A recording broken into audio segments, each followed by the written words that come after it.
진짜 보수의 진짜 나라 걱정, 이것이 보수다. 김성태 전 자유한국당 원내대표 모셨습니다. 어서 오세요. 예, 안녕하세요. 김성태입니다. 지금은 강서구청장 선대위원회 위원장인가요? 예, 공동선대위 위원장입니다. 네. 그 뉴스에 저 대표님 계속해서 얼굴 보이더라고요. 강서구 선거에. 예, 그렇습니다. 네.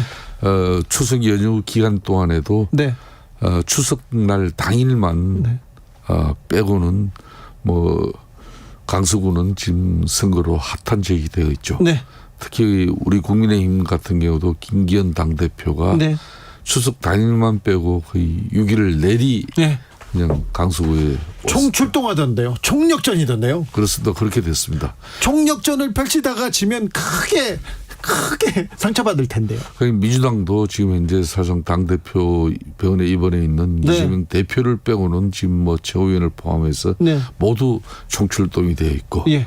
우리 당도 실질적으로 총출동이 되어 있고 그렇기 때문에 이게 네. 물러설 수 없는 그런 한판 승부가 제대로 지금 벌어지고 있죠. 저는 유권자 입장이잖아요. 그런데 저 선거철에 막 이렇게 당 대표 원내대표 와서 막 이렇게 하면 다 왔나 보다 이런 생각을 하는데 총출동이다 그렇게 반갑지 않아요. 그렇습니다. 이게 뭐 반갑고 안 받고의 문제가 아니라 네. 그만큼 이제 양당 지도부 입장에서는 네. 이 선거가 참 예민한 선거죠. 아, 그렇죠. 예, 그러니까 이 또 결과에 대해서도 네. 또 여러 가지 우려와 또 현실적인 그런 판단을 하면은 네. 사실상 이 지역을 이렇게 여의도에서 뭐 15분, 20분이면 가는 지역이기 때문에 네. 한 수시라도 뭐 이렇게 갈 수밖에 발길을 없어요. 돌리지 않을 수가 없죠. 그래요? 예. 누군가 지면 네. 지는 당은 굉장히 치명타예요. 미리 이제 언론들이 뭐 네. 그런 자락을 계속 깔고 있는데 이준석 대표가 얘기하더라고요. 김태우 지고 국민의힘은 비대위로 가고 윤석열 그 용사는 비서실을 쇄신한다 이 얘기 하던데요. 이준석 전 대표 입장에서는 나름 네. 미리 이 선거 결과를 예단하고 예측해서 네.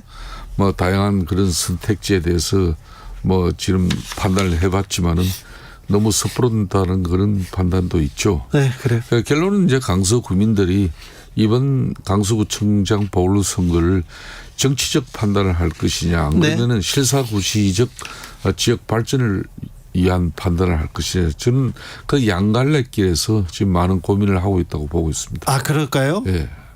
정치적 판단일까 실사구시적 판단일까? 실사구시적 판단이 국민의힘 김태우라고요? 그렇죠. 아무래도 김태우 구청장 후보가 뭐 강서구에 무슨 한 일이 있어서요? 아니 그러니까 이제 강서구에 12개월 동안 네.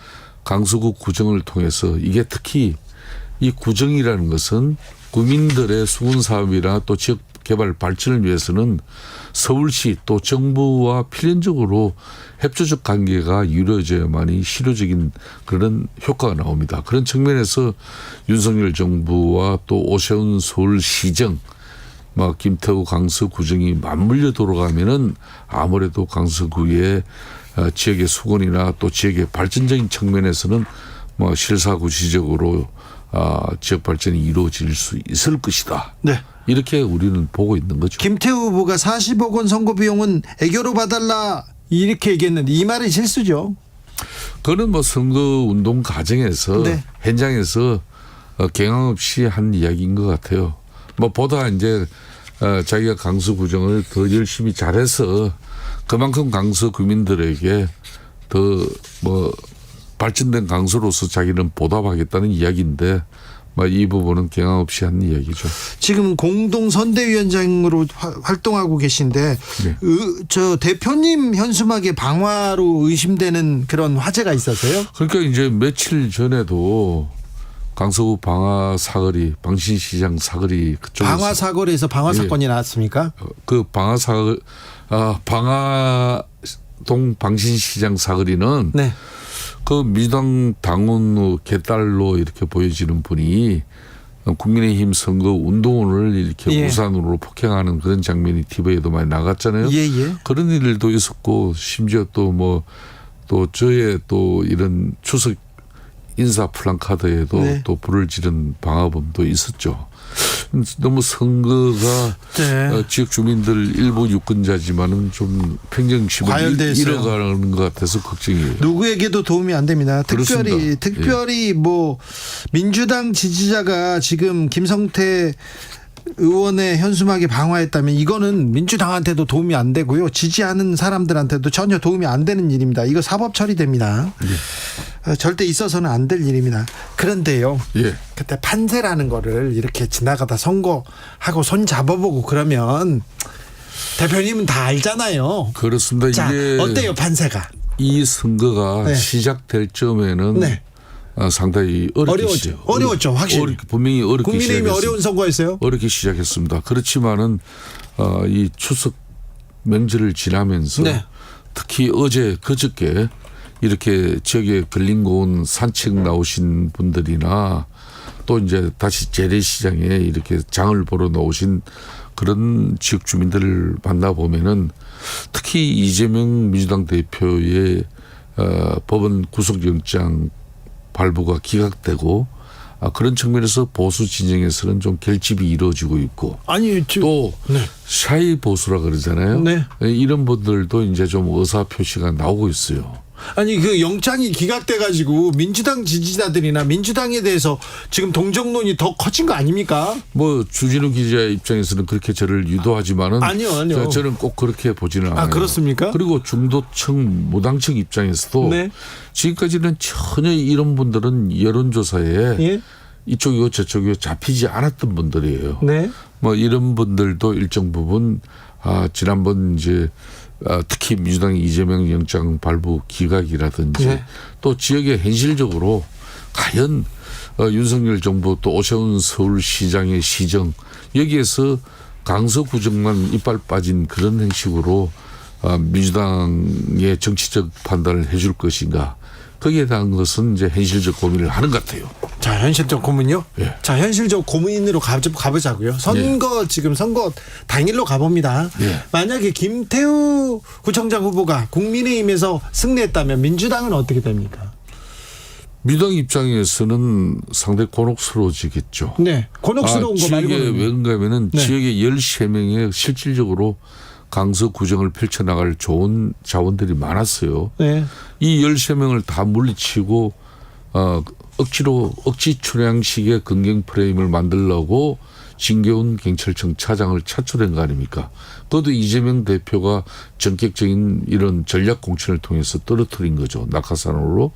뭐 그런 후보가 말 당선이 안 되면은 당연히 이재명 대표 입장에서는 상처를 입을 수밖에 없죠. 만약에 네. 민주당 진기훈 후보가 당선되면 국민의힘 특별히 김기현 대표는 어떻게 됩니까? 뭐 저는 그런 뭐 김기현 대표의 향후 문제를 가지고 네. 지금 선거를 한참 지휘해야 될 지역의 공동선대위원장이 네. 그 이야기를 한다는 것은 그렇죠. 뭐 안 하겠지. 선거운동 뭐 안 하겠다는 이야기나 마찬가지 알겠어요. 아니에요? 그럼 어떻게 돼요? 국민의힘. 국민의힘은 그 차후에 네. 판단이 이루어지겠죠. 자, 수도권 총선의 바로미터입니다. 네. 50만 표의 여론조사를 하는 겁니다. 그것도 험지라고도 할 수 있기도 하고요. 사실상 이 강서구는요. 네. 지금까지 요 앞에 이제 민주당 구청장이 무려 20여 년 가까이 했어요. 예. 물론 중간에 보궐선거를 통해서 우리가 한두 번 한 적도 있지만은 네. 노현성 전 구청장 같은 경우는 거의 4번을 했죠. 16년 구정을 했죠. 그렇기 때문에 민주당에서 가장 좋은 텃밭 중에 하나죠. 제가 재밌는 일화를 하나 말씀을 드리면은 네. 과거에 이제 전라도 담양 곡성 구례 지역에 네. 그게 김효석 의원 원래 3선을 하고 예. 원내대표 또 사무총장까지 한 예. 그런 분의 지역구인데 그 지역구가 선거구 조정으로 없어지면서 예. 민주당에서 당시 서울에서 당신 입맛에 맞는 지역구를 골라봐라. 예. 그러면 드리겠다. 예. 근데 이분이 골로 다 골라가지고 온 게 강서구예요. 그랬어요? 강서을 저희 지역이에요. 아, 그랬어요? 그래서 저랑 붙었는데 이겼다고 하시죠. 제가 800몇십 표로 이제 근소하게 있는데 여기는 절대적으로 민주당이 참 좋은 지역입니다. 네. 민주당이 텃밭이에요. 그런 특파에서 민주당이 이기는 거하고 우리가 지는 거하고는 또 차이가 크겠죠. 차이가 큰데 근데 왜 국민의힘에서 총력전을 펼칠까요? 왜 이렇게 선거를 키울까요? 판을 키웠어요. 뭐 판을 키운 부분에 대해서는 우리가 부정할 수 없어요. 예. 그만큼 이제 이 강서구청장 선거를 통해서 내년 총선에 수도권 121석이 걸린 이 상황에서 지금 현재 16개밖에 우리가 하고 있지를 못하거든요. 네. 그런 만큼 이 수도권 선거를 이기기 위해서는 네.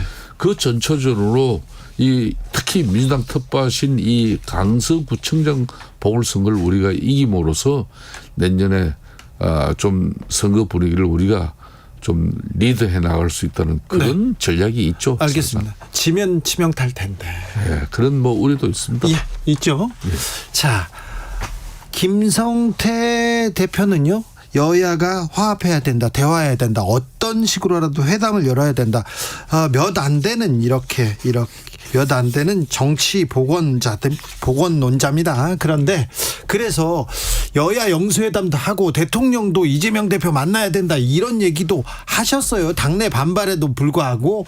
그런데 이번 추석 연휴에 이재명 대표가 영수회담 다시 제안했습니다.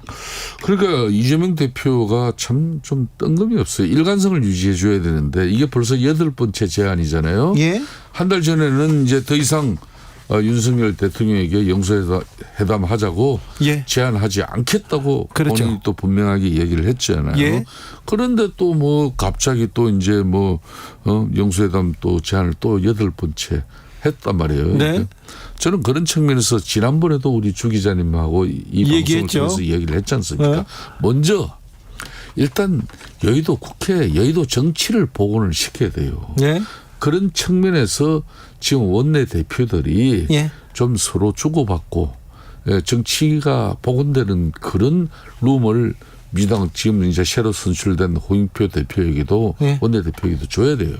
그런데 예. 지난번 박강원 원내대표와 국민의힘 윤재욱 원내대표가 상당히 케미가 좋은 조합이에요. 예. 두 사람 다 의회 민주주의자고 네. 대화 타협을 중시하는 사람이에요. 네. 제가 그때 윤재욱 대표는 저 대표 때 수석 부대표를 한 사람이기 때문에 저랑 대체로 대화를 좀 많이 합니다. 그런데 상당히 이재명 대표 입장에서 박가원 원내대표에게 너무 룸을 안 줬어요. 그러다 보니까 민주당 입장에서도 너무 경색 일변대로 국회에서 여야 관계를 가져간 거죠. 또 그렇다고 해서도 국정 운영에 원한 책임을 져야 되는 집권당의 면모를 가지고 또 우리 당도 윤재욱 원내대표가 그렇게 큰 룸을 가지고 야당을 리드해 나가는 그런 협치 정국을 만들지 못한 그런 아쉬움이 있죠. 네. 그렇지만 지금부터라도 저는 일단 국회에 정치가 살아야 네. 국회에 정치가 살아야 영수회담도 사는 겁니다. 네. 그런 만큼 제가 누누이 얘기했지만 문재인 대통령도 정권 초기에 1년 차에 당시 홍준표 당대표께서 영수회담을 엄청 제안을 했습니다. 제가 알기로는 6차례, 7차례 제안을 했어요. 그럼에도 문재인 그때 대통령께서 꼼짝도 안 했습니다. 그런데 국회에서 여야 간의 원내대표를 통해서 때로는 협치정국을 만들고 때로는 드루킹 특검이라든지 뭐 그때 평창 동계올림픽에 김영철 북한 측 대표가 내려와서 그걸 막고 이런 강한 또 야당의 모습도 있었지만은 또 협치정국을 많이 만들었어요. 네. 그러니까 문재인 당시 대통령도 여야정 상설 협의자 하자 그러면서 그때 이제 제가 공식적으로 대통령께 영수회담 해달라. 네. 더 큰 차원에서 이렇게 전국의 국정의 협치가 이루어지면 더 좋지 않냐. 그렇게 해서 만들어진 게 영수회담이에요. 그렇듯이 지금 이제 홍영표 또 원내대표는 이제 이재명 대표의 흔히 말하는 친명계 인사지 않습니까? 앞에는 비명계 박강원 원내대표였다면 이제는 친명계 홍영표 원내대표에게 좀 더 룸을 많이 줘가지고 협치 정국을 좀 만들고 정치를 살리고 그렇게 하면은 이 두 사람 원내대표가 영수회담에 대한 진지한 고민을 가지고 용산과 또 대통령실과 이야기를 한다면은 왜 안 풀어지겠습니까? 네. 사람이 하는 일인데. 그래도 대통령 안 만날 것 같은데요. 한번 좀 이렇게 안내해드리는 대로 네. 이재명 대표가 한번 해보세요. 그럼 달라집니다. 아니 진짜 뭐 대통령 만나자 그러면서 맨날 그냥 168석 가지고 그대 입법 권력 행사하고 독단 전행하고 대통령 무시해버리고 뭐 이러는데 대통령들 만나고 싶겠습니까? 그죠? 이거는 오른정이 있으면 가는 정도 있고 그런 거예요. 그래도 힘 있고 지금 권력을 쥔 사람이 손을 내밀어야 되는 거 아닙니까? 그건 하는데 네. 국회 입법 권력이 대통령 권력보다 요즘 더 커요. 이재명 대표 권력이 지금 크지 뭐 윤석열 대통령이 지금 뭐 독자적으로 하는 게 뭐 있어요? 아유 대통령이 우리나라에서 대통령이 세죠. 애교 안보 빼놓고는 지금 이제 윤석열 대통령이 내치를 통해서 이재명 대표보다 지금 훨씬 힘을 많이 쓰고 있다는 걸 한번 주 기자께서 이야기해봐요. 아유 단식해가지고 힘도 없어요 그분. 아이 단식도 뭐 제대로 뭐 아니요 참. 자 예. 민주당은 어떻게 갈 것 같습니까? 지금 민주당도 이제 이재명 대표 입장에서는 네. 뭐 극적으로 예. 뭐 기적적 제안을 했다고 이렇게 본인들 자평하고 있지만은 네. 사실상 우리 국민의힘이 보다 다양성을 추구하고 이런 좋은 인재들이 좀 다양한 목소리를 내는 그런 좀 정당으로 뭐 좀 변모 발전시키면은 예. 지금 민주당 입장에서는 아마 최대 위기가 될 수밖에 없어요. 아무래도 도덕적인 측면에서는 좀 결함이 많은 정당이고 또 작년에 이재명 대표가 대통령 선거 때 지지받았던 그런 표들도 뭐 이런 개딸들의 어떤 극단적인 모습에 상당히 민주당 지지층이 이탈돼 있어요. 예. 그렇다면은 민주당 이재명 대표 체제로서 내년 총선 그렇게 쉽게 가져가지는 못할 겁니다. 그래요? 예, 우리도 이제 큰 변화를 가져갈 것이기 때문에. 자, 민생 걱정입니다. 연말에 경제 한파 온다고 그런 계속 보고서 나옵니다. 금리는 치솟고요. 환율도 올라가고요. 물가, 고물가 시대 계속됩니다. 이런 관련돼서 이 민생을 챙기자, 경제를 챙기다고 범정부 TF팀도 꾸리고 다 모여야 되는데 그래야죠. 정부 여당도 나서고요. 그렇습니다. 이 얘기 해야죠. 그렇습니다. 근데 왜 댓글 조작 잡겠다고 범정부 TF팀 이렇게 꾸리고 있습니까? 지금 이제 세수만 보더라도 건 50조 가까이 예. 세수가 빠져가지고 벌써 예산에 빵꾸가 나잖아요. 네. 빵꾸가 나는데 이런 때일수록 이제 협치를 해야죠. 그래서 예. 정말 사회적 대타협도 필요하고 예. 특히 입법 권력을 가지고 있는 제1야당인 이재명 당대표 체제가 예. 진정한 민생을 걱정한 그런 정국을 만들어 가면은 이걸 집권당이 국민의힘이 예. 그 상생 그런 협치 정국을 만들지 않을 이유가 없는 거예요. 따라가야죠. 따라갑니다. 네. 무조건. 근데 그걸 민주당 입장에서 하지 못해요. 정부 여당이 해야지. 먼저 해야죠. 정부 여당 입장에서 네. 아마 이번 보궐선거 끝나고 나면은 네. 지금 김기현 대표는 이재명 대표 그 단식 기간 중에도 많은 대화를 제의했잖아요. 그 대화가 바로 민생 협치 정국 만들자는 겁니다. 그래요? 네, 그렇죠. 그렇기 때문에 막 이 댓글 조작이라든지 이런 민주주의를 후퇴시키는 이런 부분에 대해서는 이제 민주당도 없애야죠. 민주당 지지층에서도 이런 행위하면 안 되는 민주당 거죠. 지지층에서 한 거 아니에요. 아직 드러나지 조사를 해봐야죠. 조사를 해봐야죠. 이거는 중국 관련된 사람들이 있을 가능성이 있죠. 대체로 보면 보수 진영은 이런 거 할 줄 몰라요. 제가 우리 당의 나름 전문가라 그러지만 우리 당에는 이런 걸 아예 이런 걸 흉내도 못 내요. 흉내도 못 내요. 아이고. 아니, 작년에 대선 공간에서도 봐요. 그 전에는요. 그 전에는 국방부랑 막 정부 막 동원해가지고 댓글 달고 그러시던 그 그것도 그 정보 댓글 조작이라는 것도 그 행편없이 그 아주 미미한 숫자 가지고 벼락 맞고. 아 그래도 국정원에서 군인들이 나서가지고 댓글 달고 그러면 안 되죠. 그래서 그런 엄청난 큰 처벌 받고 우리가 정치적으로 그 책임을 진 거 아닙니까? 예. 그런 거 하면 안 돼요. 이제. 예. 근데 그런 사람들 왜 다시 다 기용하고 막 그래요? 언제 기용했어요? 김관진 전 장관 지금 대통령. 김관진 장관은 아직까지 기용은 아니죠. 기용은 아니고 그냥 쓰는 건가요? 자문역을 네. 하고 있는 기용은 거예요. 아니고 쓰는 거라고? 그렇죠. 네. 알겠습니다. 강서구청장 후보 예. 선거 어떻게 돼요? 지금 배금 판세. 누가 어떻게 되냐고 안 했겠죠. 아니, 딱 뭐 지금. 추 기자는 무슨 정보를 가지고 있는 것 같아요. 너무 뭐 좋아하는 것 같아요. 아니요, 뭘 좋아해요. 저는 좀 마음이 좀 불편합니다. 대표님 나오니까 뭐 그렇게 제가 마음이 지금 불편하다. 상황을 뭐 말씀드려도 되겠습니다. 알겠습니다. 네. 분명히 저희들은 네. 정권 초기, 저희 선거 초기에 네. 민주당은 정말 만면의 희색을 띄었어요. 네. 그런데 지금은 긴장하고 있습니다. 지금 긴장합니까? 왜? 김성태가 나서서? 아닙니다. 그보다는 결집이 이루어지고 있기 때문에. 자, 여기까지 듣겠습니다. 예. 김성태 전 원내대표였습니다. 감사합니다. 예, 감사합니다.